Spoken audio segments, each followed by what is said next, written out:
Recuerden que esta grabación se está realizando y va a estar disponible en YouTube para los que quieran repasarla o simplemente no hayan tenido la posibilidad de acceso en el día de hoy. Entonces, desde que nosotros estamos en la faz de la Tierra, nos hemos preguntado sobre nuestro origen, de dónde venimos, cómo es que llegamos a estar aquí. Y como se van a dar cuenta, a lo largo de la historia han surgido varias teorías y cada una de ellas va de la mano con el estado del conocimiento, con la tecnología y con el desarrollo de la sociedad humana en ese momento. Se van a dar cuenta de que hay unas teorías muy interesantes, teorías que son muy válidas y otras teorías que hoy por hoy podemos decir que realmente son estúpidas y a ustedes les van a parecer un poco tontas. Pero es que, como se van a dar cuenta, son teorías o son conocimientos que han ido de la mano y que han ido creciendo con la tecnología, el saber y obviamente el conocimiento del propio ser humano sobre sus orígenes. Entonces vamos a ver básicamente las teorías que vamos a revisar en el día de hoy, que son generación espontánea, origen cósmico, las teorías preevolutivas y las teorías evolutivas. La primera que vamos a ver es de la generación espontánea. Como su nombre lo indica, básicamente es una teoría que habla de cómo la vida se originaba de manera espontánea, de manera, se puede decir que accidental, siempre pensando que la materia viva se formaba a partir de materia no viviente. La idea de la generación espontánea surgió en la antigua Grecia y se basaba en el hecho de que ellos observaban muchas veces que si dejaban carne en descomposición aparecían gusanos, aparecían larvas, que si dejaban una vasija como esta que ustedes ven aquí llena de trigo o llena de arroz, aparecían ratones y que los ratones también aparecían pequeñitos, aparecían grandes, aparecían de todos los tamaños. Si dejaban trapos sucios o si dejaban una sopa a la intemperie, observaban que aparecían moscas. En fin, ellos a partir de esa observación ellos dijeron, es muy probable que la materia viva o que los organismos vivos se originen a partir de materia no viviente, del arroz, de la vasija, de la ropa sucia, que se originen también de la comida en descomposición, de la carne en descomposición. Entonces, esa generación espontánea fue básicamente el conocimiento griego del origen de la vida durante muchos años, durante miles de años, hasta que apareció Lázaro Spallanzani, que demostró básicamente en un experimento que ya les voy a mostrar, que en un frasco herméticamente cerrado con un caldo de carne no había microorganismos, mientras que si él rompía ese frasco, los microorganismos obviamente aparecían. Y llegó a la conclusión de que muy probablemente lo que corrompía, lo que deterioraba o lo que dañaba el caldo de carne se encontraba entonces en el ambiente. Posteriormente, Louis Pasteur, obviamente el padre de la pasteurización, demostró la imposibilidad de la generación espontánea de la vida. Es decir, él ya definitivamente echó por tierra la posibilidad de que lo inanimado o que la materia no viviente originara materia viva. Lázaro Spallanzani hizo el experimento que les narré anteriormente de la siguiente forma. Básicamente, él tomó un frasco, en este caso, de cuello de cisne, que le dicen, fíjense ustedes cómo son las características del frasco, y lo diseñó de tal manera que en esta parte de aquí, él colocó, obviamente, ese caldo o esa sopa primigenia. Este cuello en forma de cisne o doblado que ustedes observan ahí, obviamente es un cuello que va a evitar que el aire o las partículas del aire entren en contacto directo con la sopa. Fíjense ustedes que el aire puede entrar por aquí, pero se queda en esta parte inicial del tubo. No puede subir ni mucho menos bajar y entrar en contacto con este líquido. Entonces se mantenía incorrupto. Cuando él rompía este cuello de cisne, es decir, lo partía y lo dejaba por aquí, obviamente la entrada era mucho más directa del aire, inmediatamente esto se contaminaba. Obviamente demostrando que lo que sea que se encontraba contaminando o arruinando de una u otra forma esa sopa, se encontraba en el aire. Demostró que habían microorganismos en el aire. Luego apareció una nueva teoría que hoy por hoy también tiene sus defensores. Si se han visto o se han estado familiarizados un poco con estos programas de Discovery o de National Geographic, se van a dar cuenta de que todavía tiene muchos defensores la teoría que les voy a mostrar ahorita. Y es básicamente la teoría del origen cósmico. En el origen cósmico, lo que estamos diciendo es que la vida se generó en el espacio exterior. Es decir, la vida se generó extraterrestremente. Y esa vida viaja de un planeta a otro y de un sistema solar a otro, llevando, se puede decir que esta semilla de un lugar a otro. El filósofo griego Anaxágoras fue el primero que propuso un origen cósmico para la vida y le dio el nombre de panspermia. Postula que la vida era llevada al azar de planeta en planeta y su máximo defensor fue Svante Arrhenius, que afirmaba que la vida provenía del espacio exterior. Hoy por hoy hay muchas evidencias en las pirámides, en el antiguo Egipto, en civilizaciones indígenas, en los aztecas, en los mayas, en donde se simula o de una u otra forma se sugiere que esto pudo haber en realidad ocurrido y que tal vez seres del espacio estuvieron visitando la Tierra desde hace mucho tiempo y pudieron haber traído vida a estos planetas o ayudado por lo menos a las civilizaciones. ¿Cuál es el gran problema que se le ve a esta teoría? Alguien que quiera comentar.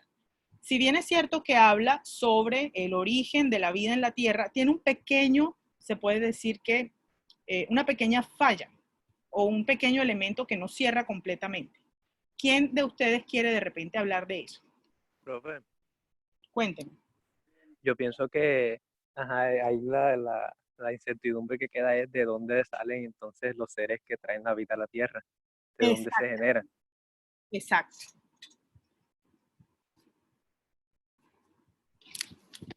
Exactamente ese es el problema. Si ellos eventualmente llegaron a la Tierra y a partir de allí fue donde surgió la vida en la Tierra, no nos explica cuál fue el origen de esa vida en ese otro planeta, sea el que haya sido. Es decir, de dónde se originaron esos extraterrestres. Porque, bien, trajeron la vida a la Tierra, pero no nos explica ellos de dónde se originaron. Entonces, muchas personas también consideran que tal vez este origen cósmico es más bien una explicación de la vida en la Tierra, pero no de la aparición de la vida como tal, si se puede decir en otros planetas. Pero resulta que aparece una teoría, que es una teoría mucho más conocida y de hecho es la más aceptada de una u otra forma actualmente, y es la teoría del origen inorgánico. ¿Qué nos dice la teoría del origen inorgánico? Pues básicamente nos dice, no tienen que ir a buscar en el espacio exterior. No tienen por qué suponer que a partir del espacio exterior fue que surgió la vida. La vida surgió en la Tierra a partir de lo que les estoy mostrando, de las condiciones iniciales del planeta. Estas condiciones iniciales, en donde ustedes se dan cuenta de que hay una gran cantidad de actividad de meteoritos, es decir, de astros cayendo sobre la superficie, hay toda una cantidad de actividad volcánica. Fíjense ustedes que hay magma, hay tormentas eléctricas, ahí vemos un enorme océano lleno de actividad volcánica nuevamente y toda esta actividad caliente. Estamos viendo una atmósfera sin oxígeno. En fin, condiciones bastante diferentes y bastante agrestes a las que actualmente tenemos. Pues esta teoría dice, estas condiciones de la Tierra inicial o de la Tierra primitiva pudieron haber originado o pudieron haber causado la aparición de vida sobre la Tierra. Esa actividad volcánica violenta, ese sol incandescente, esa atmósfera hirviente y ese océano albergaron moléculas y sustancias que fueron los que impulsaron la vida sobre la Tierra. Nada viene de afuera, todo se generó desde el interior. Y resulta que esa teoría muy interesante pudo ser probada de una u otra forma, con algunas fallas, como vamos a ver la próxima semana, por un experimento de Stanley Miller. El experimento de Stanley Miller, ¿perdón? Básicamente lo que hace es apoyar de una u otra forma la teoría de la tierra primitiva o del origen de la tierra, de la vida, perdón, en la tierra primitiva. Entonces, las hipótesis más acertadas hoy por hoy nos hablan de que la vida en la tierra se generó hace millones de años de forma espontánea a condiciones particulares que había en esa primera etapa de la historia de la tierra, las que les acabo de mostrar. El bioquímico ruso Oparin y el genetista británico Haldane, John B.S. Haldane, propusieron esta teoría, es decir, Oparin y Haldane propusieron que la vida en la Tierra se originó a través de las condiciones iniciales de la Tierra primitiva. Pero quien eventualmente llega a darle un espaldarazo o a apoyar esa teoría que había dicho Oparin y que había dicho Haldane fue un experimento realizado en 1953 por Stanley Miller, que simuló las condiciones de la supuesta atmósfera primitiva, sometió a descargas eléctricas a una atmósfera que él mismo fabricó en un supermatraz y obtuvo por primera vez evidencia de la formación de compuestos orgánicos, particularmente aminoácidos. Fíjense que estamos hablando de una atmósfera sin oxígeno y una atmósfera completamente inorgánica. Y a partir de esas condiciones, Stanley Miller pudo probar que efectivamente se formaban aminoácidos. El resultado del experimento de Stanley Miller apoyó la hipótesis de Oparini y de Haldane. Entonces, si yo les pregunto, ¿quién fue el autor de esta teoría del origen inorgánico? ¿Ustedes qué me dicen? ¿Quiénes fueron los autores? Señor, como tal, la teoría solamente en palabras fue de Oparin y este otro muchacho Handler, creo que era. Pero Haldane. que en realidad, ajá, pero Quien quien hizo el hizo como que experimento y esto, probó eso fue exactamente, Stanley Miller. Maravilloso. Ustedes están supremamente conectados y supremamente prendidos. Felicitaciones. Exactamente así es. Me encanta que dice que Haldane es el muchacho. Haldane es un viejito y le dice muchacho tan lindo. El muchacho Haldane y el muchacho Oparin lo hablaron de palabras, así como dicen ustedes, ¿sí? Pero el que lo prueba experimentalmente es Stanley Miller. Vamos a ver cómo lo hizo. Voy a quitarle aquí. Entonces, del hecho de que un meteorito pudiera haber generado vida en la Tierra, ¿sí? Que fue la teoría que veíamos anteriormente y que pudo formar compuestos orgánicos. Ustedes saben que son los que tienen carbono en su estructura. Pasamos a una teoría completamente terrestre, es decir, no vamos a buscar vida en el exterior, vamos a buscar vida en el interior de la Tierra, aunque eventualmente, como vamos a ver la próxima semana, es probable que haya sido enriquecida por alguna actividad proveniente del espacio, porque se dieron cuenta de que en los meteoritos que caían sobre la Tierra podían venir algunas moléculas. Eso lo vamos a ver la próxima semana. Entonces, ¿cuál fue el experimento de él? Él se dio cuenta, o como se dieron cuenta en el video inicial, había un mar hirviendo, ¿cierto? Por la actividad volcánica el mar estaba supremamente caliente. Y era un océano, el océano que hoy por hoy conocemos. Entonces, lo primero que hizo fue simular en este matraz que ustedes ven aquí al océano, y como el océano estaba caliente, le puso una mecha. Obviamente esto va a hacer que el agua se evapore y a partir de allí empiece a generar una serie de vapores que él llevaba por un tubo a un segundo compartimento, al que le dijo compartimento, al que denominó compartimento atmosférico. Caramba, me fui. Ahí le puso electricidad, ¿verdad, señor? Como para simular los rayos. Cuéntenme. Ahí después, ahí en una parte donde él también le puso como chispas que simularan los rayos. Así es. Entonces, en este compartimento él colocó una serie de gases que él consideró estaban en la atmósfera inicialmente. Y dense cuenta que todos son gases reductores. Aquí no hay oxígeno molecular. Aquí hay vapor de agua, aquí hay CO2. Esto es oxígeno, pero está en forma de CO2. Aquí no hay oxígeno solo. Aquí hay amoníaco, aquí hay metano, hay vapor de agua, en fin. Hay toda una serie de gases reductores. Y él llenó esta otra bombona o este otro matraz con esos gases. Adicionalmente, los unió de tal forma que lo que subiera por aquí se encontrara con lo que estaba acá. Así como está diciendo nuestro compañero, para simular las descargas eléctricas de las tormentas que habían en esa atmósfera, él colocó dos electrodos, aquí están, y les colocó, así también como hablaba él, chispas o descargas eléctricas para ver qué ocurría. ¿Y qué fue lo que pudo observar? Que a través de esas chispas o de esas descargas eléctricas se podían formar otros compuestos. Antes de colocarle la chispa o la descarga eléctrica, estos eran los gases que él tenía en la bombona. Cuando él aplica esas descargas eléctricas, fíjense ustedes la cantidad de nuevos compuestos que aparecen. Algunos de ellos a base de carbono ya de una forma mucho más orgánica. Pero él pudo probar que las solas chispas ya formaban nuevos compuestos. Entonces, continuando con el experimento, adicional a todo lo que hizo, ahora entonces va a fusionar o intentó fusionar lo que venía del océano con lo que se encontraba en la bombona atmosférica para ver qué ocurría. Todo esto son vapores y son gases, por lo tanto iba a necesitar para poder analizar, obviamente, la condensación de esos vapores a través de agua fría. Y para eso utilizó pues este montaje en laboratorio para condensar y poder entonces concentrar los compuestos en esto que ustedes ven aquí al final, que viene siendo como una especie de frasco de cultivo durante varias semanas que él dejó que esto corriera, aproximadamente unas 3 semanas. Cuando él analiza el contenido de ese frasco en donde recoge, se puede decir que el resultado de la unión de todas las bombonas, se da cuenta de que aparecieron una cantidad de compuestos orgánicos supremamente interesantes, y dentro de estos los más importantes fueron la presencia de estos que ustedes ven aquí, que más adelante los van a conocer muy en detalle, que se denominan aminoácidos. Estos aminoácidos que ustedes ven aquí, este y este, son la base para la creación de proteínas. Pero lo más importante de todo era el hecho de que probó que a partir de elementos inorgánicos y de condiciones iniciales en la Tierra primitiva se habían podido formar moléculas orgánicas precursoras de la vida. Adicionalmente, se encuentran algunas otras moléculas que se supone que están relacionadas con los ácidos nucleicos, es decir, con el ADN y con el ARN, que también van a ser muy importantes en el experimento y dentro de las hipótesis que veremos más adelante. Entonces, ese fue el experimento de Stanley Miller. Esta es la teoría más aceptada y de repente la más ajustada experimental y evidencialmente a lo que pudo haber ocurrido sobre la aparición de la vida en la Tierra.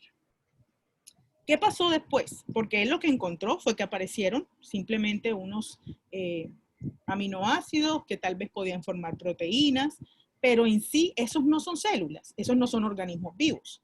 Tenía que haber otros pasos después de la formación de esas moléculas. Y Oparin, el mismo Oparin, luego de que ve que sus hipótesis son bastante aceptadas y que son probadas, empieza a hablar de que luego de la aparición de esas moléculas, aparecieron pequeñas gotas con una envoltura de esas moléculas y con un medio interno lleno de enzimas, que también son proteínas, capaces de realizar reacciones químicas.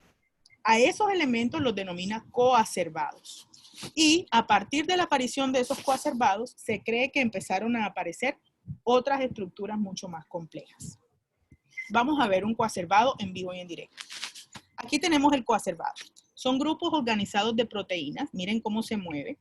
Pueden también estar formados por carbohidratos y otros tipos de materiales en una solución. El término coacervado proviene del latín, que significa racimo, porque son agrupaciones de moléculas que poseen algunas propiedades celulares y por eso se considera de una u otra forma que los coacervados pudieron ser el siguiente paso luego de la formación de las moléculas orgánicas. Lo que sí es cierto y lo que es muy importante en este caso es que estos coacervados se formaron por agrupación por similitudes entre estas moléculas. Y yo siempre les pongo a ustedes este ejemplo. Vamos a suponer que ustedes tienen una tinaja con agua. Y en esa tinaja con agua, ustedes colocan una gota de aceite en un extremo y otra gota de aceite en otro extremo. Y ustedes empiezan a mover la tinaja o empiezan a mover el recipiente. ¿Qué ocurre con las gotas? Comenten. Se esparcen. Se esparcen. A dividir.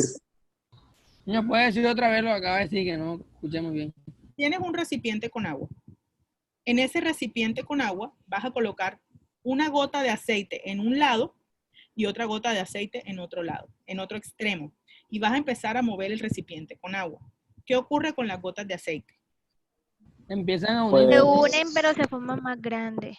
Se unen y se Para forman. mí se unen. El agua no se une con el aceite. No, el agua con el Se aceite. unen las dos gotas de aceite porque No, las dos gotas de aceite. Las Dos gotas de aceite se unen. Así es. Las dos gotas de aceite se unen y se vuelven mucho más grandes. Se van hacia la parte inferior, ¿no? Entonces, eso es no lo queda en la parte superior. Eso es lo mismo que dice Oparin que ocurrió. Como yo tengo estas moléculas que yo les mostré anteriormente que se habían formado, y esas moléculas se parecen, así como se parecen las dos gotas de aceite, ¿sí? Se parecen, químicamente son iguales, ellas con el movimiento del mar o dentro del mar, obviamente van a empezar a unirse o van a empezar a fusionarse entre sí. Y al fusionarse esas moléculas es lo que empiezan a formar estas otras estructuras que se consideran como el siguiente paso en el proceso de formación de las células, que son conocidas con el nombre de coacervados. Entonces, de las moléculas, estas moléculas se fusionaron, formaron coacervados y se cree que a partir de los coacervados se formaron las primeras células. ¿Por qué digo que se creen?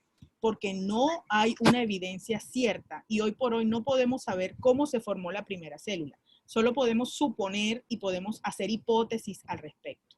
Lo que sí se sabe es que los primeros organismos eran procariotas, que van a ser nuestro tema la próxima clase, que eran muy parecidos a unas cianobacterias bastante primitivas, como las que están actualmente en registros fósiles conocidos como estromatolitos, que también vamos a ver la próxima clase.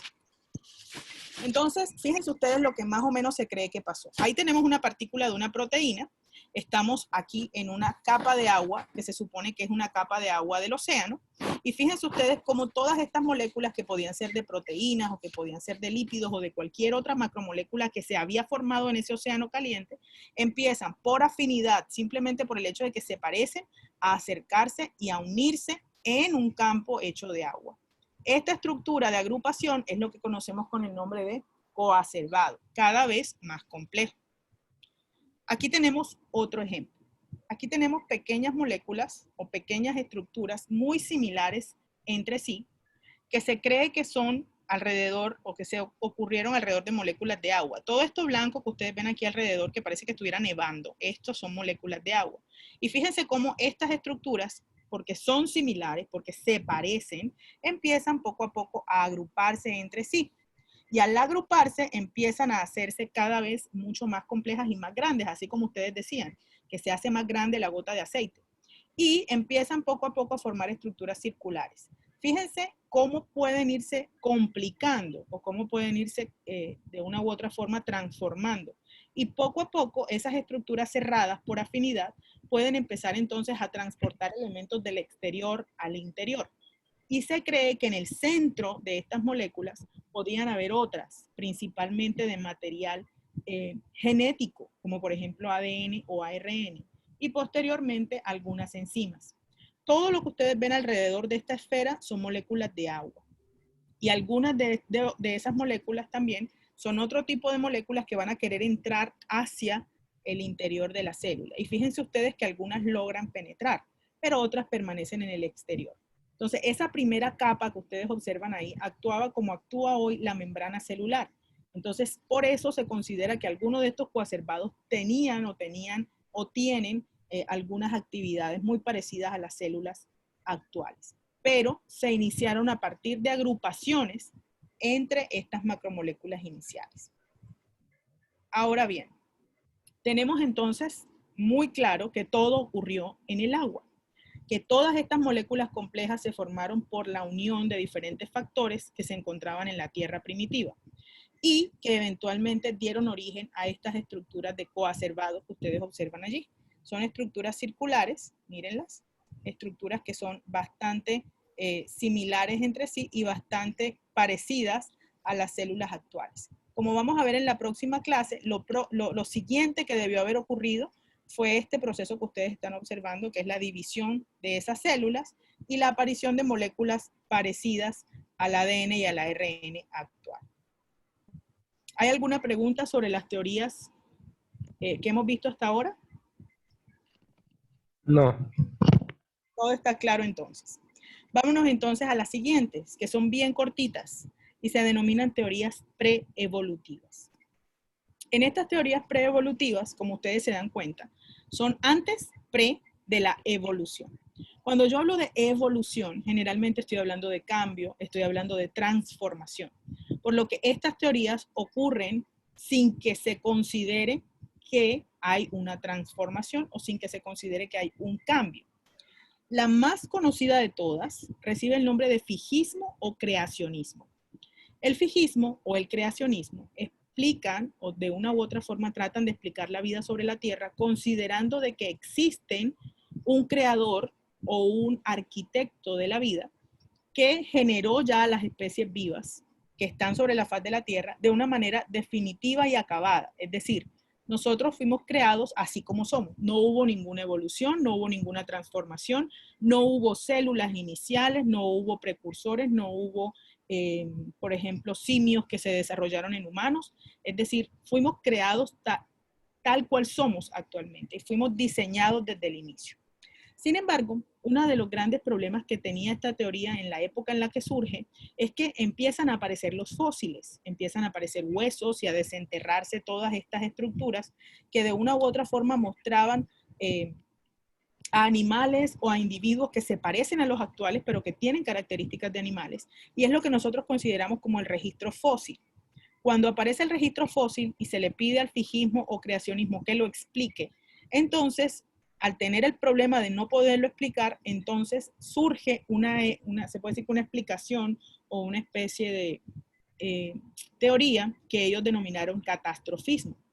En el catastrofismo, que predominó durante muchos siglos, se hablaba de que toda creación o toda, se puede decir que fijación de un organismo sobre la faz de la Tierra era seguido de un proceso de catástrofe, en donde todo era extinto y se generaban nuevas creaciones. Entonces el registro fósil era eso, evidencia de creaciones, de extinciones, nuevas creaciones, nuevas extinciones, como una especie de sándwich, en donde el creador en este caso hacía organismos, luego los extinguía, ¿sí? Creaba nuevamente como una nueva capa en el sándwich y nuevamente extinguía y nuevamente creaba, generando entonces todo ese registro fósil que iba. Esta teoría predominó durante muchos siglos y básicamente se apoyó mucho en la interpretación del Génesis. Según esta teoría, el último gran proceso catastrófico o la última muestra catastrófica fue precisamente el diluvio de Noé. Y se habla básicamente de que a partir de allí no han habido nuevas creaciones. Durante el siglo XIX, el principal impulsor de ese catastrofismo fue Georges Cuvier. Entonces, fíjense, aparece el fijismo o creacionismo y para explicar el registro fósil aparece como una especie de teoría dentro de esa misma teoría que se denomina catastrofismo. Entonces, ¿qué es el catastrofismo? Es una teoría dentro del fijismo o creacionismo que surge para explicar el registro fósil. ¿Y de qué habla el catastrofismo? De que básicamente en el pasado se habían producido catástrofes geológicas, ocurrían extinciones y luego de que se extinguían, pues se generaban nuevas creaciones. Y que la última de estas catástrofes había sido el diluvio universal de Noé. Pero luego aparecen teorías evolutivas, que son todo lo contrario a la anterior. Fíjense que en la anterior a mí me hablaban de que no había una modificación. Vamos a hablar Dios, Alá, Jehová, cualquiera que sea el nombre que se le dé, simplemente diseñó a un león y lo puso sobre la faz de la tierra. La teoría evolutiva dice, no se generó un león y se puso sobre la faz de la tierra, hubo otros organismos precursores del león que vemos actualmente y hubo un proceso de transformación. Mientras que la preevolución y el fijismo no consideran la transformación como un proceso dentro de la aparición de las especies, las teorías evolutivas sí. Y si se dan cuenta, esas teorías evolutivas tienen más o menos este tipo de concepto. Un simio transformándose en un ser humano. Como vamos a ver ahorita en uno de los videos que les voy a presentar, esto probablemente tiene que ser reevaluado. Nosotros no venimos de los simios, nosotros en realidad somos familia de ellos, tenemos familiares cercanos, pero muy probablemente nuestro origen fue a través de un pez. Nosotros surgimos como pescados desde el mar. Entonces, el primer gran representante de estas teorías evolutivas fue Lamarck, con la teoría del lamarckismo. Fue el primero que se opuso a la inmutabilidad de las especies. ¿Qué decían hasta ahora o hasta hace poco? Pues que las especies eran inmutables, que las especies no se transformaban.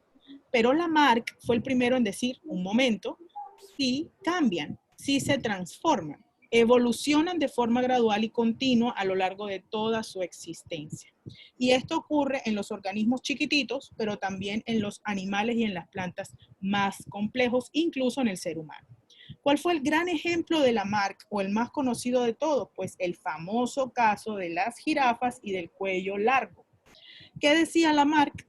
Pues que cuando se acababa el alimento, así como vemos en el video, y las jirafas querían alcanzar el alimento que estaba más arriba de ellas, pues empezaban un proceso de ejercitamiento, miren ahí el ejercicio que está haciendo la jirafa, para poder alcanzar esas ramas. Y al hacer ese ejercicio o al estirar el cuello, mírenlo cómo lo hace, ese ejercicio iba fortaleciendo el cuello de tal manera que poco a poco este fue alargándose. Miren cómo hace el esfuerzo para alcanzar la ramita. Ese esfuerzo, que es como ir yo al gimnasio, pues hacía que el cuello se le fuese estirando, se le fuese de una u otra forma fortaleciendo y que poco a poco pues empezaran a tener unos cuellos un poquito más largos producto de ese ejercicio. Ese es básicamente el fundamento de esa teoría de Lamarck. Pero resulta que aunque la teoría de Lamarck estuvo ciertamente aceptada durante algún tiempo, tuvo fallos bastante importantes que vamos a ver a continuación. Pero antes miremos cuáles son las bases de la teoría del lamarquismo. La primera, el hecho de que hay una tendencia a la complejidad. Él decía de que los seres vivos tenemos un impulso interno hacia la perfección, hacia la complejidad, y que por lo tanto siempre estamos adaptándonos al ambiente, provocando esto la aparición de órganos nuevos que luego pasaban a los descendientes. Adicionalmente, la aparición de adaptaciones. La necesidad provocaba la aparición de órganos nuevos y adicionalmente la desaparición de aquellos que se dejaban de usar. Es decir, la atrofia hacía desaparecer a estos órganos. Se trata de la hipótesis del uso y del desuso. Si yo uso mucho algo, se desarrolla, crece y se fortalece, y si no lo uso, pues se debilita y puede eventualmente desaparecer. Y por último, la herencia de los caracteres adquiridos, que fue su gran fiasco, su gran error. Considerar que los caracteres adquiridos durante la vida del individuo podían ser transmitidos a la descendencia. ¿Qué quiere decir eso? Pues que simplemente que cualquier característica que yo adquiera, yo se la puedo pasar a mis hijos. Y hoy por hoy sabemos, a través de los diferentes estudios y a través de las diferentes ciencias, que solamente podemos heredar todo aquello que se encuentra en los genes. Entonces, la teoría de Lamarck, aunque tuvo una gran aceptación, se equivocó al suponer que las características adquiridas son heredables. Sabemos que solo las características que están en los genes pueden heredarse. Y las adquiridas, ustedes dirán, ¿pero cuáles son las adquiridas? Pues las que produce el ambiente, las que se ganan a lo largo de la vida. Usted no nace con eso, usted se lo gana. Por ejemplo, una cirugía plástica, usted se gana una masa muscular con una buena alimentación yendo al gimnasio. Usted no nació así, vamos a suponer que usted era un poco más delgado o que era un poquito menos corpulento, pero con el desarrollo de ciertas habilidades usted adquiere esa nueva estructura. No quiere decir que sus hijos vayan a nacer tipo Schwarzenegger. Sus hijos probablemente vayan a tener de una u otra forma las características delgadas o de poca masa muscular que usted tenía al inicio, porque genéticamente es así. Entonces, como solo se pueden heredar las características reguladas por los genes y no las producidas por el ambiente, entonces allí hubo un gran choque con la teoría de Lamarck, por precisamente creer que las características adquiridas son heredables. Solo las que están en los genes, en las células reproductoras, es decir, en óvulos y en espermatozoides, son heredables. Lo que yo adquiero por el ambiente, un color de pelo, un agujero en la nariz, el agujero, por ejemplo, que nos hacemos las chicas o algunos a los que les gustan los aretes en las orejas, pues tampoco son heredables, todos nacemos sin esos huequitos. Entonces, los cambios obtenidos en un ambiente, pues no se heredan. Y fue allí donde se cayó básicamente la teoría. Emmanuel, ¿tienes alguna pregunta? Pero si ahí pusieron el ejemplo de la jirafa, pues las jirafas bebés por lo general nacen con el cuello largo también, y eso es una característica que, como usted dijo, se adquirió, por ejemplo, haciendo el ejercicio para tratar de alcanzar las ramas, ¿no? Cierto, señor. Yo creo que, señor, que las jirafas, o sea, hubo varias que iban saliendo con el cuello largo y mientras más se variaban las de cuello largo, el cuello largo iba prevaleciendo más y más y más. No, pero en la teoría de Lamarck dice que no es así. La teoría de Lamarck dice que fue por ejercicio y que fue algo Ejemplo, sí. del ambiente.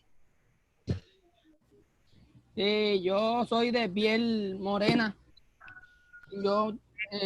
Mi esposa, pues, o con la que yo tengo mis hijos de piel morena, lo más lógico es que salga mis hijos de piel morena. Pero eso es lo que pasaba con la jirafa, creo yo, que si siempre había una que era más de cuello más largo. Se enredaba con otra de cuello más largo, los cuellos largos iban prevaleciendo más y más y más y más.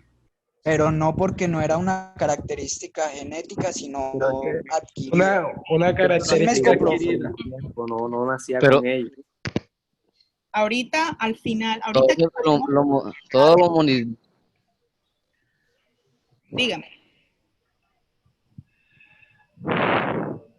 Sí, dígame, estaban hablando. modifica el ambiente. Se cortó, cuando estabas hablando se cortó. Profe, Sí. yo no sé, pero o sea, yo pienso que ahí también se equivocarían porque en ese caso, ajá, uno se imaginaría que algunas especies que no estén pues tan cerca de los seres humanos y eso, que estén más adentradas a la selva y eso, pues estarían evolucionando por sí mismas. Probablemente. Actualmente. Sino que no todas las Profesora, jirafas pero nacían con el cuello pequeño. Había unas que tenían el cuello más largo y eran las que sobrevivían más porque tenían más acceso a comer los árboles altos. Entonces, profesora, pero eso no sería supervivencia. Sí, ahorita vamos a mirar Profe, precisamente profe, eso no lo modificaría el ambiente que le exigía a las jirafas de que tenían que sobrevivir. Así fueron en su evolucionando y les fue creciendo el cuello para... Bueno, Adaptación. vamos a partir del hecho de que la teoría de Lamarck no es correcta porque se basa en el hecho de que efectivamente yo puedo heredar o pasar a mi descendencia características adquiridas.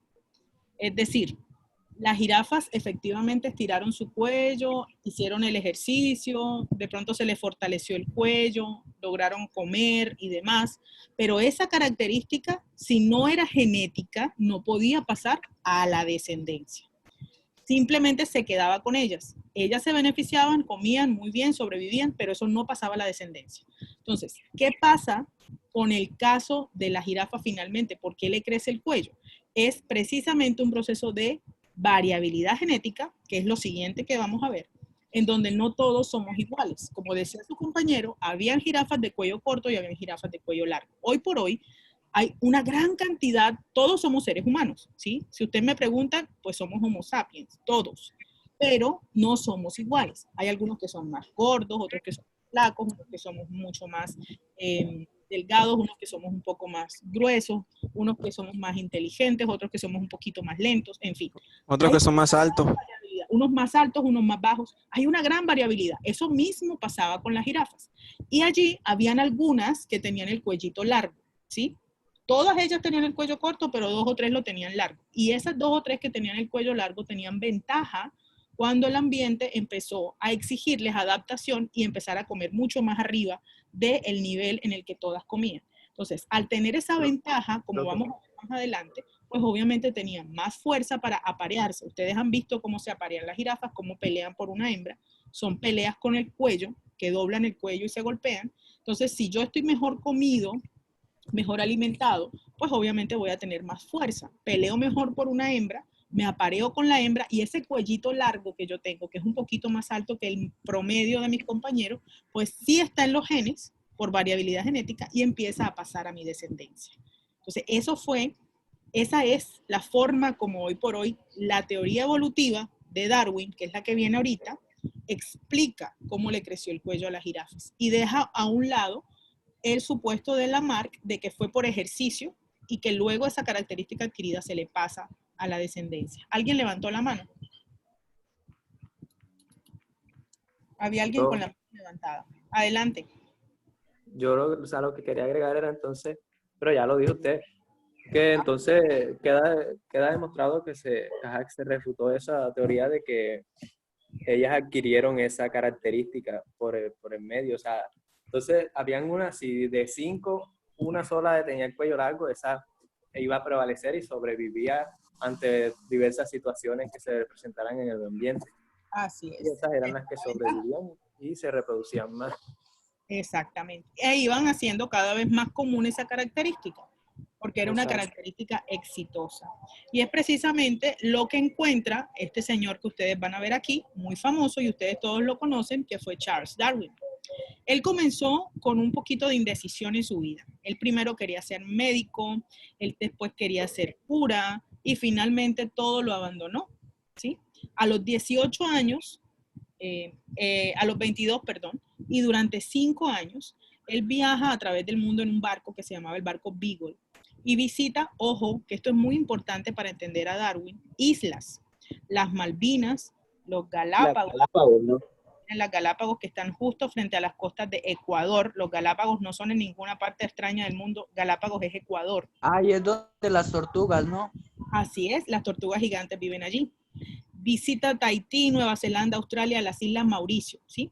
Y allí es donde él se convence de la evolución y la diversidad de los organismos. Quiero que pensemos un momento. ¿Cuál es la principal característica de una isla?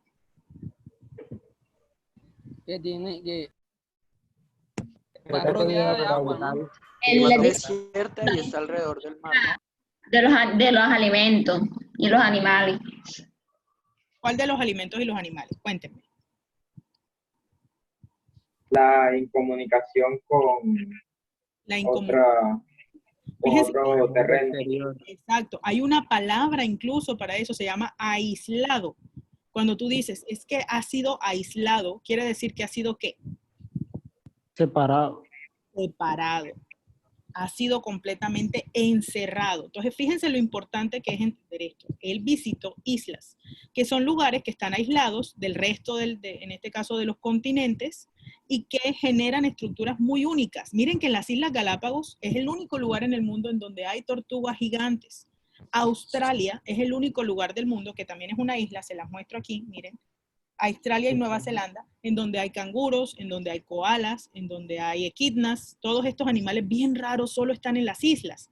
Entonces, ¿qué pasa en una isla? ¿Cómo ese ambiente aislado produce la aparición de especies únicas? ¿Y cómo es que eso es una muestra de evolución y diversidad? Pues eso fue lo que él descubrió en esos viajes que realizó. Y generó el darwinismo, que es muy interesante, que se basa en 3 principios. La primera, la elevada capacidad reproductora de los seres vivos. La variabilidad de la descendencia, que era lo que estábamos hablando ahora con las jirafas. No todos somos iguales, así seamos hermanos de padre y madre, ¿sí? Así seamos hijos de una misma pareja. Y obviamente la actuación de un proceso llamado selección natural, que ustedes deben conocer bastante bien y que pueden ver día a día en su vida. Y que sobre este último tratan los 2 videos que tenemos para reflexionar en Cintia. Les hago mucho hincapié, no es una tarea, no, es una profundización de lo que estamos viendo para aquellos que son inquietos y quieren conocer un poquito más, y de los que vamos a hablar en la próxima clase. La primera, la elevada capacidad reproductora de los seres vivos. Resulta que, si ustedes se han dado cuenta, las especies suelen tener más descendencia de la que sobrevivirá y llegará a ser adulta. La causa de esto es que la especie requiere un aumento significativo en el número de sus individuos para que por lo menos uno tenga la probabilidad de llegar a ser adulto. Adicionalmente, yo necesito mantener a estas especies en un número finito o en un número bajo, precisamente porque si ellos crecen, imagínense si todas estas tortugas llegan a la etapa adulta, pues entonces se eliminarían todos sus recursos alimenticios, no tendrían que comer y llegarían entonces a un proceso de sobrepoblación en donde estarían muriéndose de hambre.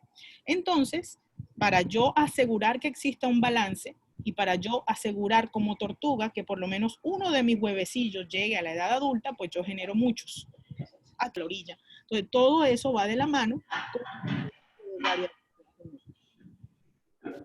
Entonces, es el siguiente punto. Esos individuos que ustedes ven ahí, todas esas tortuguitas, ustedes mismos son ejemplos, son descendientes de una misma pareja de seres con reproducción sexual. Porfa, el que tiene el micrófono abierto, vamos a silenciar lo que estamos interrumpiendo. Y al ser descendientes de una misma pareja sexual, de seres vivos con reproducción sexual, aún así no somos idénticos. Ustedes son diferentes entre ustedes y sus hermanos. Si se dan cuenta, las camadas de varios perritos como los que están en la foto no son iguales. Es decir, aunque vengamos de una misma pareja con reproducción sexual, todos somos diferentes. Siempre hay variaciones que nos hacen diferentes. Y es allí en donde aparece el siguiente elemento de la teoría, que es la selección natural. Esas características que nos hacen diferentes dentro de una misma especie, muchas veces hace que nosotros tengamos diferentes capacidades de sobrevivencia. Y por lo tanto, vamos a tener una lucha por la supervivencia, sobre todo si los recursos son escasos. Y allí solo los mejor adaptados consiguen sobrevivir y reproducirse. Solo aquellos que tienen la dotación genética adecuada para responder a los cambios en el medio van a poder continuar con vida y pasar sus genes a la siguiente generación. Porque aquí lo importante al reproducirnos y siempre al tener pareja y tener descendencia, es que nuestros genes pasen a la siguiente generación. Eso es el hecho por el cual los leones, cuando llegan a una nueva manada, terminan comiéndose a los hijos de otros leones anteriores, porque a ellos no les interesa mantener o luchar o traer alimento a una manada para mantener los genes de otro. Ellos quieren imponer sus genes o quieren que sus genes sean los que prevalezcan en la siguiente generación. Por eso destruyen el linaje del león anterior, al que ellos acaban de derrocar, se aparean nuevamente con las madres y producen sus propios hijos, por procesos de que me interesa solo que mis genes lleguen a la siguiente generación. Durante la época de Darwin y de ahí en adelante, hubo una gran cantidad de filósofos y de pensadores que influenciaron las ideas de Darwin. Uno de ellos fue el de un economista que fue Thomas Malthus. Y él escribió que la población humana tendía a crecer exponencialmente. ¿Qué es exponencialmente? Muchísimo, ¿sí? Y con ello empezábamos a acabar nuestros recursos alimenticios disponibles. Esto nos lleva a una crisis en donde los individuos vamos a tener que competir entre nosotros por la supervivencia. Darwin creía que las variaciones en esos rasgos hereditarios de los individuos era lo que hacía a unos mucho más capaces de sobrevivir comparados con otros. Es decir, unos estamos mejor adaptados para la competencia por los recursos porque genéticamente tenemos una dotación que está mejor hecha para eso. En el caso de las jirafas, por ejemplo, las que estaban mejor, en ese caso, dotadas genéticamente para la escasez de alimento, eran las que tenían el cuello un poquito más largo. Y eso lo vamos a ver ahorita. Pero quiero que nos centremos en esta gráfica que tienen enfrente. Aquí tenemos hasta el año 2050 el crecimiento en miles de millones de individuos en regiones en desarrollo, es decir, nosotros, que estamos en amarillo, y en regiones industrializadas. ¿Quiénes crecen más rápidamente? ¿Los que no tienen recursos o los que tienen recursos? Ahí dice que los que no tienen recursos. Los que no tenemos recursos crecemos más rápido. ¿Por qué si no tenemos recursos, si los recursos son limitados, crecemos tan rápido? No vamos a pensar de repente o vamos a echar de un lado elementos que son válidos, que son, por ejemplo, la falta de educación, la falta de acceso de mecanismos de planificación, la falta de educación sexual. Vamos a dejar eso a un lado y vamos a centrarnos solamente en cuestiones biológicas, como si fuéramos una especie de leones o una especie de osos, que no sabemos de contracepción, ni sabemos de condones, ni sabemos de pastillas anticonceptivas. Somos unos leones y estamos viendo que los leones más pobres son los que más crecen. ¿Por qué? Porque siempre tienden a hacer actividades que nos hagan satisfacer las necesidades. Porque, yo digo que es porque como usted dijo, que permanezcan nuestros genes. Bien, por ahí va bien. Pero no creo que, o sea, puede que prevalezcan nuestros genes, pero ¿y si no están los recursos para alimentar a tanta cría? Peño, que entre más población haya, es mejor, porque si hay poco y no hay tanta vaina, tantos recursos, perdón, nos podemos morir. Entonces, si más crecen, hay más oportunidades de vida. Esa puede ser una, hay que decirla más bonito, pero sí, por ahí va la cosa. ¿Qué más? Profe, que hay mucha sobrepoblación, entonces entre más hay, más si tomamos en cuenta lo del tema de la selección natural, unos con otros más se atraen, y entonces por esa razón quizás se va aumentando más. Definitivamente, aquí hay una competencia por los recursos. Estos jóvenes, estos que estamos aquí en el amarillo, no tenemos muchos recursos. De una u otra forma, los recursos son limitados, no tenemos un buen sistema de salud, nosotros podemos tener, de hecho, baja o muy poca alimentación. Entonces, todo eso pone en riesgo nuestra supervivencia. Y como la idea es que mis genes pasen a la siguiente generación, yo me apresuro, yo corro a reproducirme, ¿sí? Es más, hay algunas teorías que hablan de que en estas zonas, ese riesgo o esa falta de elementos de supervivencia hacen que de una u otra forma la fertilidad de las parejas sea mucho mayor. Estas parejas de aquí, las parejas obviamente de matrimonios o de no matrimonios, tienden a ser un poco menos fértiles comparados con estos que están acá.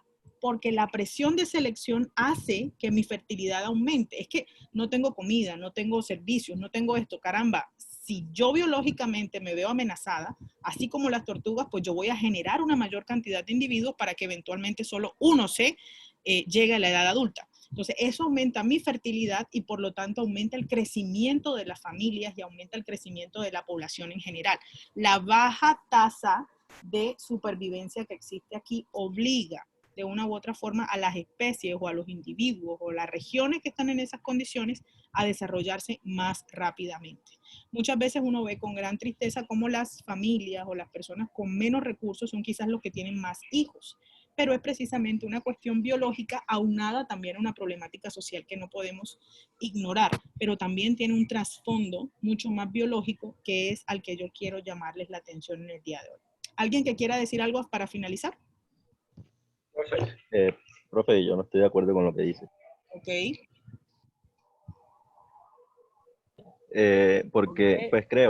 Porque es un tema más cultural que biológico. Pues el proceso de evolución lleva muchos millones de años.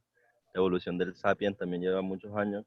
Entonces, a partir de que ya está el Homo sapiens, no ha pasado mucho como para crear ese instinto de supervivencia en una población pobre que en una población rica. Entonces, creo que es algo como más cultural. ¿Cómo dirías que es cultural? Es cultural porque las personas, pues la cultura y la forma de pensar que tiene la población adinerada no es la misma que tiene la población pobre. Entonces, y no es algo que se pueda haber transmitido genéticamente en tan poquito tiempo cuando se generó la diferencia socioeconómica. Bueno, no estamos hablando de que se haya transmitido genéticamente, lo que estamos hablando es que es algo que biológicamente se ve en poblaciones animales que están sometidas a una presión de selección. Es una presión, en este caso de amarillito, que hay pocos recursos, o sea, no es una cuestión genética de que nos vamos a reproducir solo los pobres y solo los pobres vamos genéticamente a ser fértiles, no. El ambiente genera que nosotros, los países en desarrollo y nosotros los pobres, tengamos una presión de selección que nos lleva a ser más fértiles y a generar más hijos. Básicamente es eso, no es una cuestión genética, es una cuestión de presión de selección. Aquí no tiene que ver la variabilidad genética ni mucho menos, sino simplemente el hecho de que... Como con las señoras de antes, profe, que tenían hasta 13, 14 hijos. Uh-huh. Es como una presión en la sociedad en que vivimos. Es una presión de la sociedad, pero básicamente por los recursos. La fertilidad aumenta, según algunas teorías, cuando los recursos disminuyen. La fertilidad como tal de la hembra, ¿no? En este caso, y también del macho. Entonces es eso. Hay muchas teorías que indicarían que la falta de recursos son los que impulsan por selección natural, ya no es una cuestión genética, quiero que quede muy claro que no es que es un gen que nos hace súper fértiles, no. Es una presión de selección que aumenta la fertilidad y que produce una mayor cantidad de hijos en estos países o en estas áreas en donde los recursos son limitados. Porque yo no creo que una persona que sea de repente de recursos limitados voluntariamente o por una tradición vaya a decir voy a tener 10 hijos para tenerlos mal a todos, o voy a tener 5 hijos porque culturalmente tengo que tener 5 hijos o muchos hijos y no me importa que les vaya mal, porque es que yo tengo que tener 5 porque todo el mundo tiene 5. O sea, yo creo que es más bien una cuestión que muchas veces no es controlada, muchos son embarazos no deseados, y en otras ocasiones o en tiempos atrás, muchas veces una gran cantidad de hijos se tenían también para que ayudaran en las labores de la casa, para que ayudaran al papá con los negocios. En las labores del hogar. Exactamente, o para la labor. Profe, así es. Exactamente. Señor, pero yo pienso que antes se reproducían porque no existían los métodos para prevenir el embarazo, o sea, los métodos anticonceptivos. Créeme que sí. Habían de repente... Hay un poco factores. De hecho, sí habían porque tengo entendido que... Sí, pero no eran tan comunes. El té de ruda, mijo. Cuidado con esos consejos, por ahí vaya de pronto a salir alguna diciendo... ¿El qué, Manuel? ¿El qué? El té de ruda. Cuidadito. Eso era lo que decían las abuelitas, profe. ¿Y cuántos? Eso no era tan efectivo porque tenían 14 hijos. Así es, tenían una cantidad, o sea que el té de ruda como que en duda, no sé. De todas maneras, no tomen té de Era todo. como una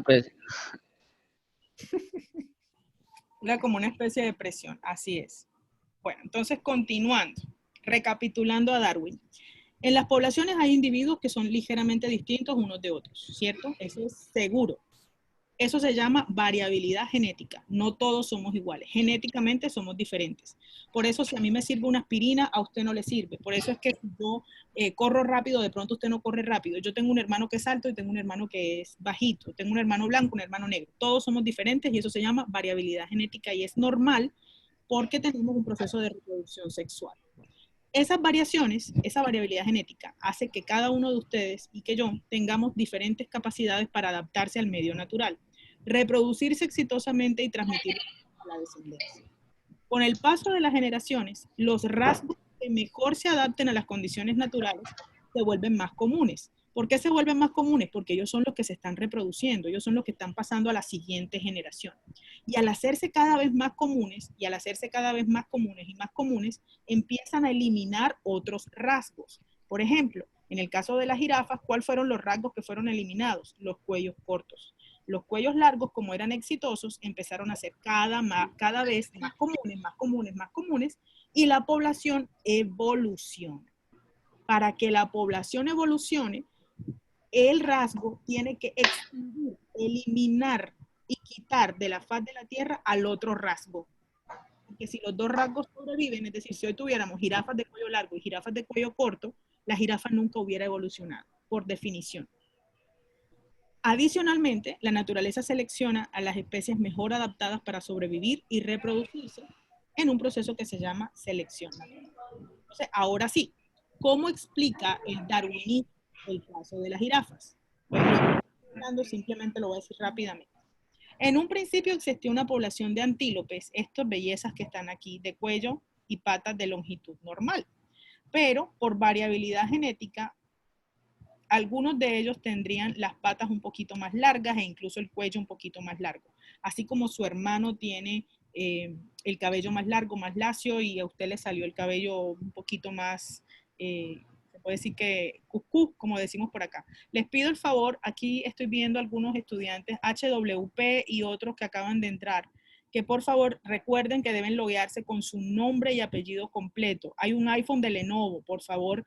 Si yo no puedo identificarlos con nombres y apellidos, no voy a poder saber si ustedes asistieron a clase. Recuerden que deben poner nombre y apellido. Entonces, eso que ustedes ven ahí es variabilidad genética. Algunos con el cuello cortico y otros con el cuello largo. Entonces, de vez en cuando, obviamente, estos que tenían el cuello un poquito más largo y las patas un poquito más largas, podían alimentarse de hojas de acacia que estaban un poquito más arriba que las del resto. Y allí sobrevivían mejor, obviamente en las épocas de sequía. Aquí, entre esta y esta, la que tiene una mejor variabilidad genética o una carga genética más favorable es esta que está aquí. Y esta empieza a entrar en desventaja en relación a la selección natural. Estos que están aquí, que comían mucho más y que estaban mejor adaptados, empezaron a tener más fuerza, a estar mejor nutridos y a poder pelear mucho mejor que estos que están aquí por las hembras. Y pueden entonces reproducirse. Al reproducirse y al ser esta una característica genética, pueden entonces pasarla a su descendencia. Y a partir de allí empiezan a ser cada vez más comunes esas características de tener el cuello largo. Entonces, de nuevo, en la siguiente ronda de reproducción, la selección natural selecciona a los más altos, porque la idea es siempre comer de donde el resto no come. Entonces, si todos comen a este nivel, pues yo puedo comer. Ahora no la escucho, no la estoy escuchando muy bien. Ahora, ¿puede ser el internet? ¿Ya? ¿Me escucha bien? Hola. Profe, yo te escucho bien. Acá sí se escucha bien. Ok. Entonces, perfecto, profe. Sí, profe. Perfecto. Entonces, si estos comen a este nivel, mírenlos aquí, pues todos comen Sí, ya la estoy escuchando mejor. Ok, gracias. Este entonces come un poquito más arriba, pero si yo soy un poquito más alto, ya donde este come, yo puedo comer más arriba y así sucesivamente.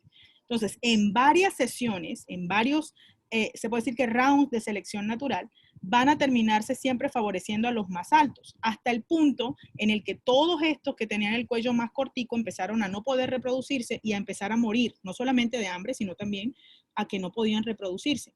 Y en cada generación se producían individuos cada vez más altos, individuos con el cuello mucho más largo, y al cabo de millones de años ya nosotros vemos que todas las jirafas son como esta última que está aquí. Ya no hay jirafas de este tipo.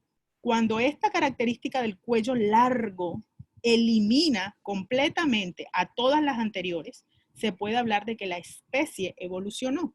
Si yo tuviera jirafas de cuello largo y jirafas de cuello corto, yo tendría que hablar simplemente de que eso es variabilidad genética. Pero como todas son así y estas otras desaparecieron, pues obviamente aquí se puede hablar de evolución. Debido a esa teoría, especialmente a la idea de que había una relación evolutiva entre el hombre y el resto de los primates, ustedes saben que él fue frecuentemente parodiado, él fue una persona de la que se burlaron mucho y tuvo una gran polémica a su alrededor, no solamente científica, sino también social, y lo pintaban incluso en un palito con carita de mico y sosteniendo un árbol como si fuera una especie de bastón. Pero sin embargo nos demostró que sus teorías eran realmente las teorías acertadas. Antes de continuar, voy a dejarlos con un pequeño video en donde vamos a mirar aquello que les había dicho anteriormente de que nosotros no venimos de los simios, sino que venimos de los peces. Es un video bastante corto de un experto mundial en evolución. No dura sino como unos 10 minutitos. Y luego vamos entonces a continuar. Ya van a ser las 2 de la tarde y nos quedaría solo media horita de clase. Vamos a ver entonces el video y continuamos.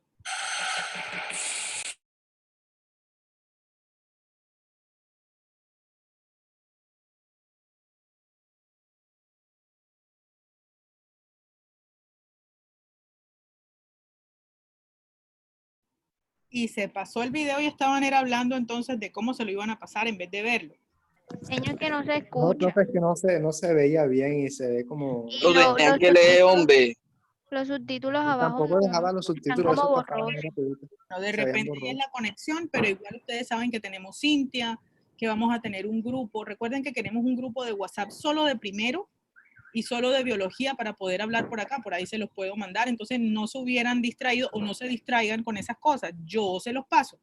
Y vamos a crear, sí, un grupo de trabajo. Por favor, le voy a encomendar a alguien ahorita al azar que arme el grupo, o si ya alguien lo está armando, que lo armen, porque ya veo que ustedes se preocupan mucho por eso y eso los puede distraer. ¿Bien? Bueno. Entonces, si se dieron cuenta o si pudieron ver el video, es muy claro que efectivamente lo que surgió de los océanos, porque todo lo que hemos visto son los océanos. Vimos que se formaron las macromoléculas, que allí surgieron los coacervados, las primeras células. Entonces, obviamente, lo que sea que originó la vida sobre la Tierra vino de los océanos y hoy por hoy se sabe que fueron peces, específicamente peces que originaron todos los linajes de otros animales que se encuentran sobre la faz de la Tierra. Estamos hablando de mamíferos, estamos hablando de reptiles e incluso el ser humano. Entonces, quieran o no, todos ustedes son unos bagres.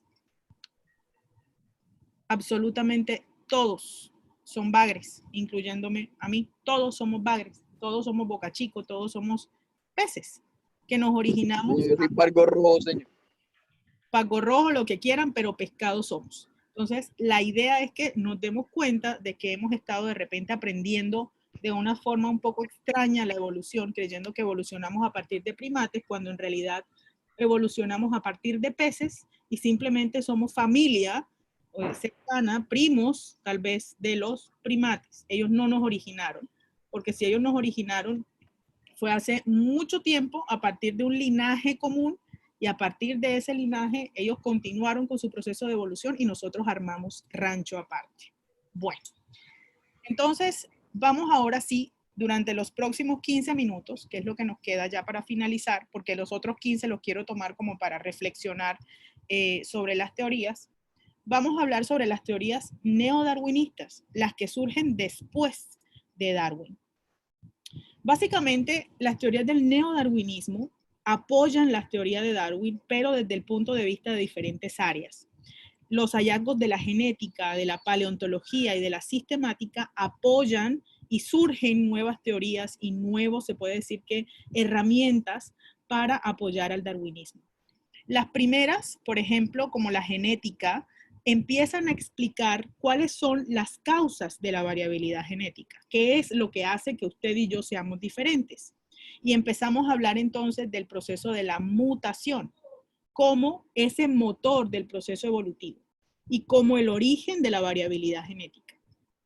En el neodarwinismo se rechaza la teoría de los caracteres adquiridos de Lamarck. Ya sabemos que eso no pasó. Se basa en el individuo, en la población, ya no en el individuo.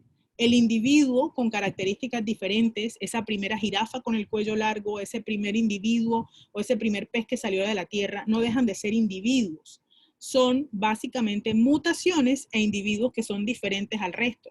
Para que yo pueda hablar de evolución y de transformación, es necesario hablar de población. Entonces ya no salimos del individuo, que simplemente es un mutante, a hablar ya de población. Y adicionalmente aprendemos cómo la evolución ocurre de un modo gradual, siendo un proceso bastante largo. Las causas del proceso de la evolución, según el neodarwinismo, son dos. La variabilidad genética, que ustedes ya lo conocen.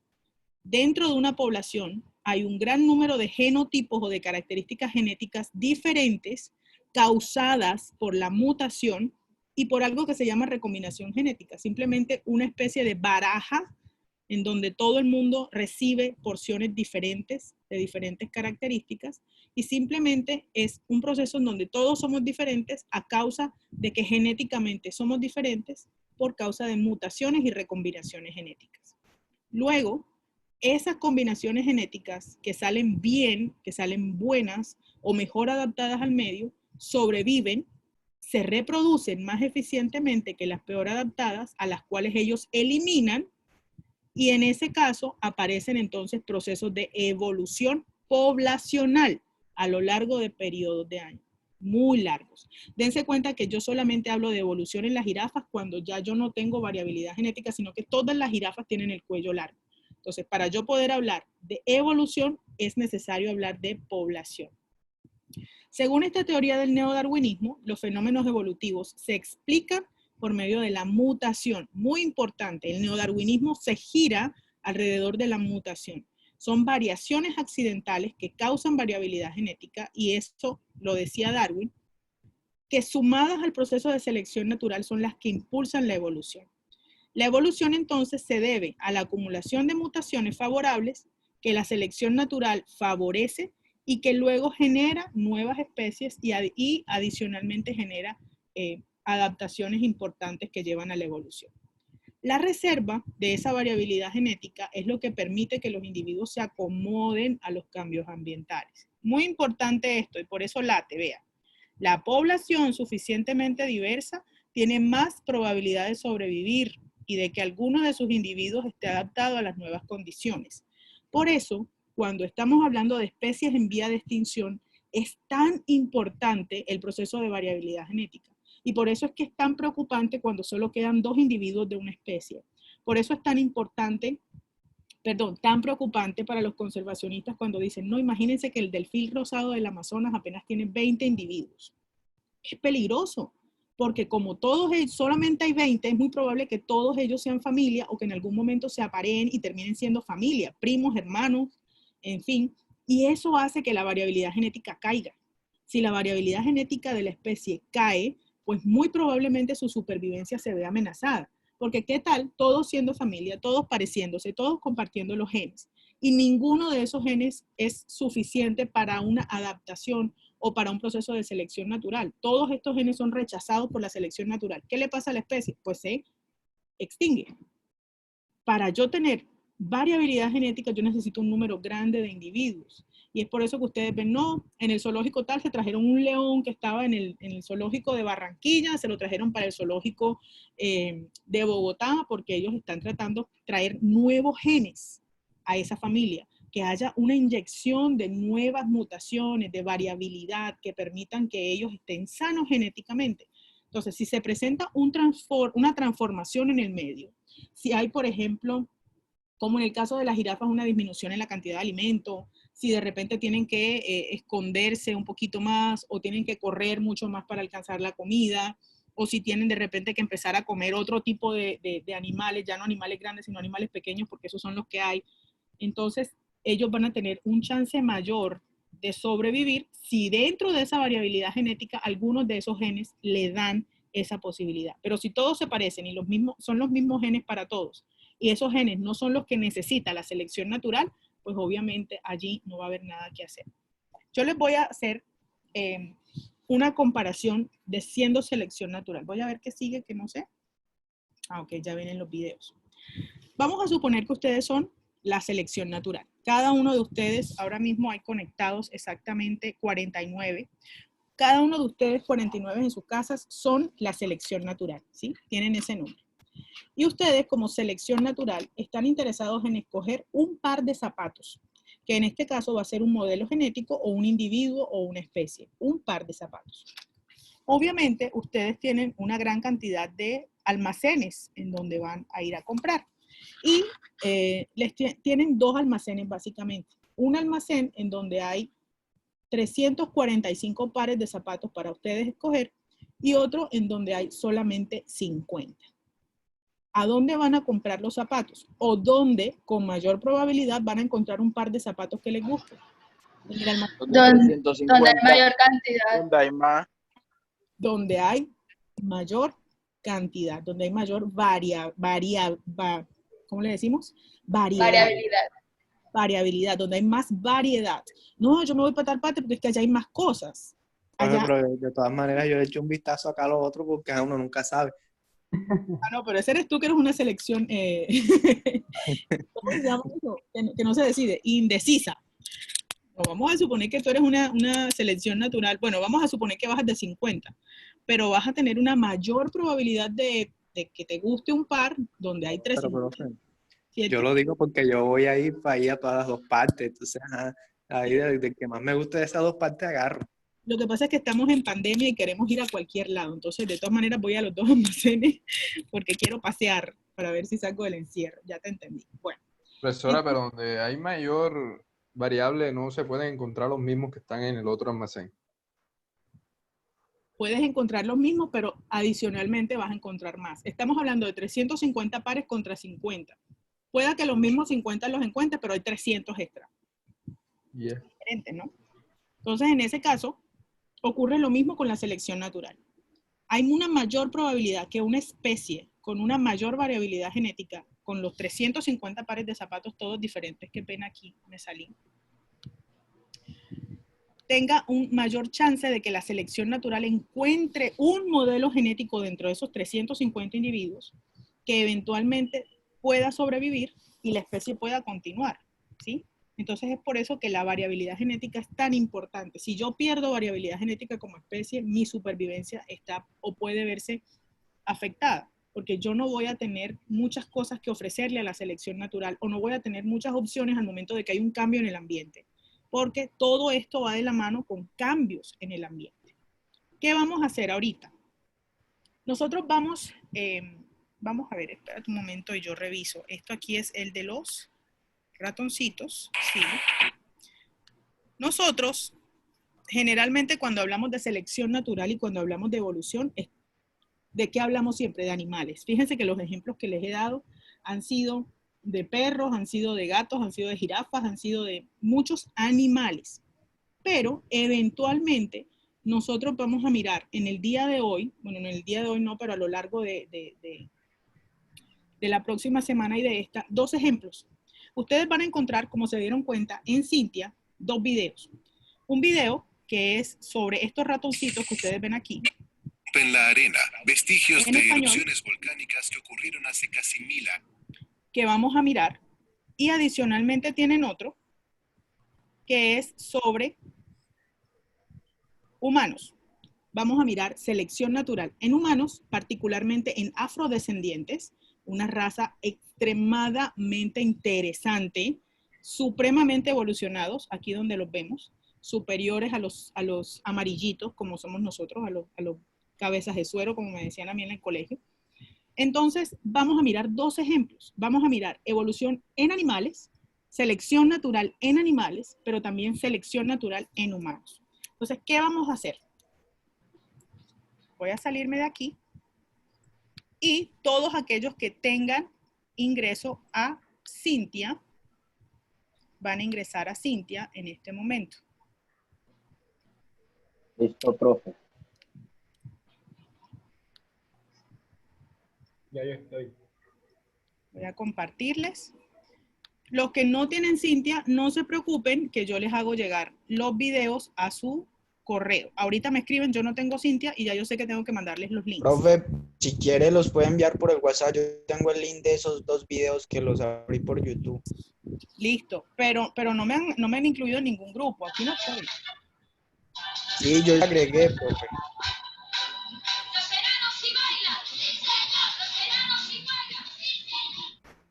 Bueno, yo reviso ahorita y si no cualquier cosa, estoy pendiente de entrar. Vamos a revisar el WhatsApp. Entonces, aquí en teoría, cada uno, claro, ya estoy. Teoría laboratorio. Listo, ok. Ya estoy dentro. Entonces, bien. Entonces, yo les mando por ahí el link y ustedes lo pasan, pero igual la idea es que todos estén conectados, así que traten de entrar al grupo. Entonces vamos a entrar al Cintia, ahorita ya, y durante los próximos minutos, nos quedan 15 minutos, pero igual ustedes pueden continuar trabajando. Nos vamos a desconectar a las 2:30, pero los que quieran pueden continuar trabajando. Vamos a ingresar a Cintia y vamos a entrar al curso G1 o G2, cualquiera el que tenga usted en su plataforma. Y vamos a encontrar en la unidad número 1 de aprendizaje lo que estamos viendo, las teorías del origen de la vida. Se me había olvidado comentarles que en generalidades, aquí en generalidades, en teoría, hay, en comunicaciones. Ah, caray, no está. Bueno, vamos a ver si está aquí. Permítanme un segundo que yo les dejé algo a ustedes y no lo veo ahora. Ok.